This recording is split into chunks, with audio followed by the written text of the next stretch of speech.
bienvenue sur Grandir, c'est pour tout le monde. Vous allez voir, si vous êtes habitué de la chaîne, qu'aujourd'hui, il y a un gros changement. Mes cheveux? Non, c'est vrai que je les ai attachés par rapport à habituellement et vous n'êtes pas habitué de me voir comme ça, mais c'est pas ça. Aujourd'hui, je veux vraiment faire une vidéo où je vous parle directement. Une vidéo plus intime, disons. Parce que j'ai parlé dernièrement avec des parents et je sens beaucoup de vulnérabilité par rapport à leur rôle de parent. Puis c'est normal parce que je pense que ça, on l'a tous. Ça résonne avec tout le monde. On a tous nos petits moments où on se dit « Ah, mon Dieu, qu'est-ce que j'ai fait là? Je suis pas une bonne mère, je suis pas un bon père.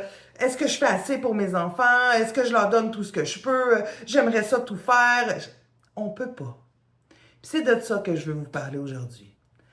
En fait, être un bon parent, là, c'est être là pour nos enfants, les écouter, puis surtout les aimer. Puis ça, je le sais que vous le faites déjà. Fait que là, on va essayer de laisser de côté la petite voix qui nous parle puis qui nous dit « Tu fais pas assez, tu lui as pas donné ça, les autres parents font ça, les autres enfants sont capables de faire ci, moi mon enfant est pas capable, pourquoi moi je suis pas capable de faire les lunchs parfaits, puis d'arriver puis que mon enfant ait les couettes égales, puis que là c'est la rentrée à l'école, puis là est-ce qu'il y a tout, puis est-ce qu'il va se sentir bien, puis qu'est-ce que je peux faire pour qu'il se sente bien? » Quand on les a toutes ces interrogations-là et ces questionnements.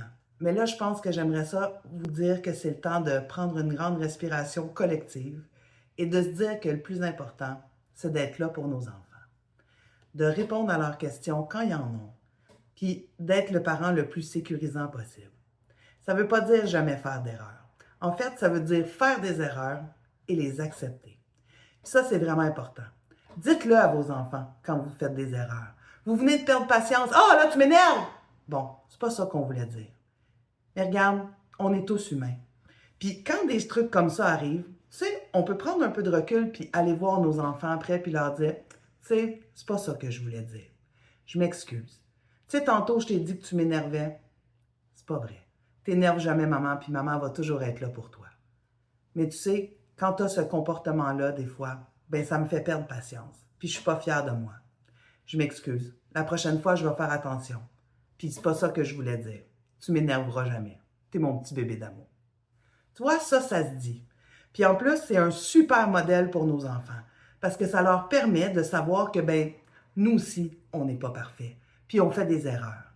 Fait que ça, c'est un super modèle pour eux. Parce que quand eux vont faire des erreurs, ben, ils ne se taperont pas sa tête pour le reste de leur vie. Ils vont se dire, regarde, là, celle-là, je l'ai ratée, mais c'est possible de se rattraper. Je vais aller voir la personne à qui j'ai fait quelque chose que j'aimais pas, puis je vais m'excuser. Puis je vais lui dire pour vrai, avec des vrais sentiments, comment je me sens. Ça, c'est être un bon parent. C'est être un bon modèle. C'est pas avoir une maison propre, nickel, toujours tout parfait. Ça existe juste sur Instagram. Mais pas chez nous. Puis pas chez personne d'autre, je pense. Alors, c'est ça. C'était juste un petit aparté pour vous dire, vous êtes des bons parents. Faites-vous confiance. L'important, c'est d'être un filet de sécurité, pas une barrière. Et ça, on est capable. On les aime. On les encourage. Puis on se souhaite une bonne semaine. Restons calmes, restons des bons parents et soyons fiers de nous et de nos enfants. Bonne semaine. Bye.